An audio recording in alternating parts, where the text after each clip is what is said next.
Hi, guys. Welcome back to the podcast, Hot Takes and Cold Compresses. Today we have two special guests, Megan and Ava. Yes, thanks, Haley. So excited to be here. Yeah, so today's topic is going to be about blood refusal as a Jehovah's Witness. And we're talking about this because we had a viewer submit a stat that stated only 32% of physicians were aware that patients' medical preferences were aware of patients' preferences, especially from a Jehovah's Witness faith. So, Ava, what does it kind of look like when you get like a blood transfusion? What kind of qualifies you for that? Yeah, blood transfusions are normally done when there's emergencies with major blood loss, like from trauma. It could also be done if the body can't produce the healthy blood cells that they need, like from diseases as well. Okay, and can doctors just give you like a blood transfusion whenever they feel like it, or is there a special process that goes about it? So, before someone is able to get a transfusion, patients have to give informed consent after the provider explains the purpose, risks, and benefits. And then, if the patient is capable, they'll read and sign a consent form. But if they're not, then a legal representative will step in. Gotcha. Okay. So then, Haley, if you can bring it together for us, what does being a Jehovah's Witness with a faith background of that come into play with like getting a blood transfusion, essentially?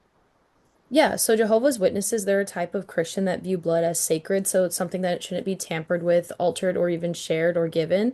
So by refusing blood transfusions, this is them honoring God and the commandments that they were told in the Old and New Testaments.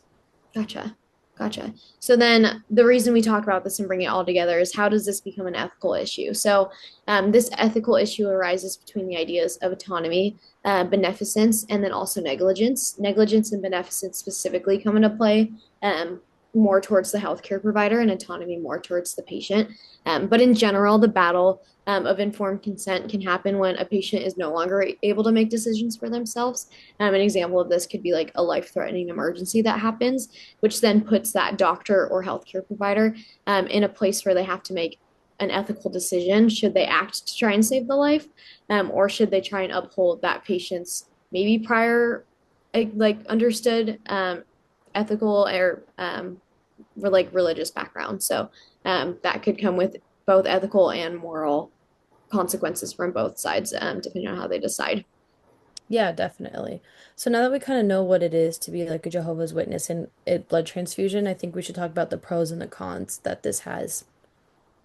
Yeah, so like anything, there's going to be pros and cons. So some of the pros are showing their faithfulness to their beliefs. It also encourages innovative medical approaches to be made. It's also very cost effective.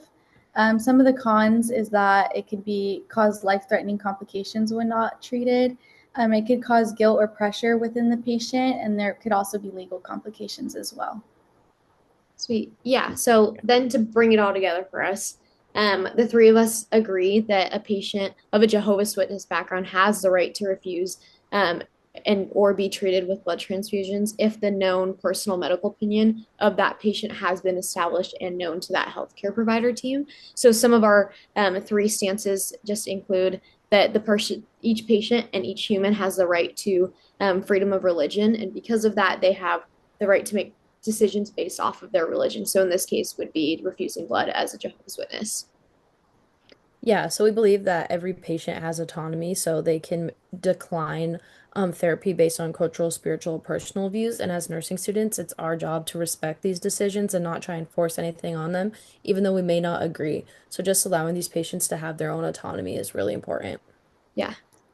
Yeah, and to put these points together, so when you use different techniques to treat these patients, healthcare providers are respecting their patients' faith while still delivering safe and effective care. This approach just shows that honoring autonomy doesn't mean lowering medical standards, and it's just showing compassion and cultural sensitivity. Yeah, Yeah, totally. definitely. That's a good point. And then, kind of just to bring us all home as nurses and nursing students, we can care ethically for our patients when we first determine and establish that person's preferences based off of maybe religious or other standards as well. And then once we have that figured out, we can promote that care by advocating for our patient, which we're called to do. And in general, this all helps us provide non-biased patient-centric care that just helps us pair well with the patient and the healthcare team and their wishes to bring us all together. Yeah, thank you guys so much for coming on the podcast and thank you guys for listening. Next week, we're going to have Cody and Emmanuel. Night shift, Yes. superheroes, or just crazy? See you next week.